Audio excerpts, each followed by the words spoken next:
Here we are backstage at Tate Modern for the brand new exhibition, Electric Dreams, Art and Technology Before the Internet. And I'm here with the assistant curator, Odessa Warren. Welcome to Hoxton Radio. Hi, thank you for having me. Your exhibition is sculpture, it's crazy visuals, it's weird lines, it's strange sounds, it's everything I want to see in an exhibition when I come to the Tate. Brilliant, that's really great to hear.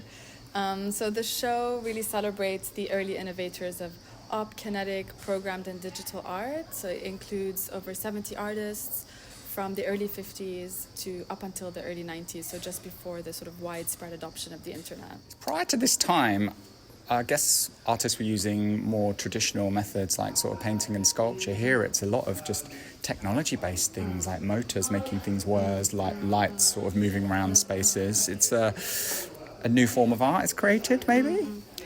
Yeah, I mean, I think that some artists were very much directly engaged in trying to push the boundaries of what was called traditional painting or wall-based art, doing these sort of sculptural installations with light, using light as a medium for the first time. So they were really sort of pushing the boundaries of what art could be. And yeah, I mean, I think it starts from the 50s and you sort of see through the later rooms the adoption of the computer and the early computer in people's work, things like the photocopier. So we have an artist called Sonia Landy Sheridan who really kind of pushed the boundaries of what you could do literally with a Xerox machine. She had an artist in residency stint at the Xerox company. And through that and through her experimentation, she actually showed sort of scientists in the lab what they could do with the photocopier machine. So it was even like this kind of two-way relationship even when you had artists affiliated with scientists. Yeah. I see words like scientists, mathematician, lab crop up a lot of times throughout the show. These aren't words you'd usually associate with like art. You'd think of studio and you don't kind of think people with that sort of side of their brain would necessarily be making art. Is this a time when we get sort of different people entering the art world then and different artists coming to the space? Yeah, I mean, I think that they do kind of push back against this binary that we have between, sort of art and creation and science. I think that actually both take from each other, right? The sciences can be incredibly creative and vice versa. But I think this idea of artists being affiliated with institutions, with labs, with universities was largely also a practical one, especially in the 60s, 70s through to the 80s.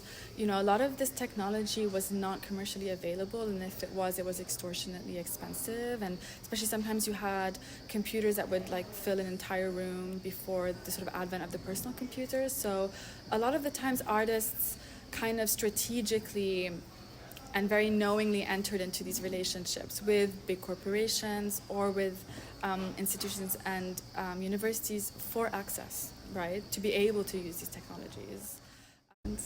There's a psychedelic element to just so many of the rooms. One of them is you just walk through a kind of corridor that's maybe pink and bluey colour and it feels like you're shimmering. The next room is just sort of lights. They're moving straight, but when you walk in, it feels like you're moving. There's just a lot of kind of wacky things going on around us with lights. Yeah, I think that's part of the spirit and the ethos of some of those artists. So the wallpaper room that you're referring to is by Grave, who I mentioned earlier, and the wallpaper specifically by François Morellet.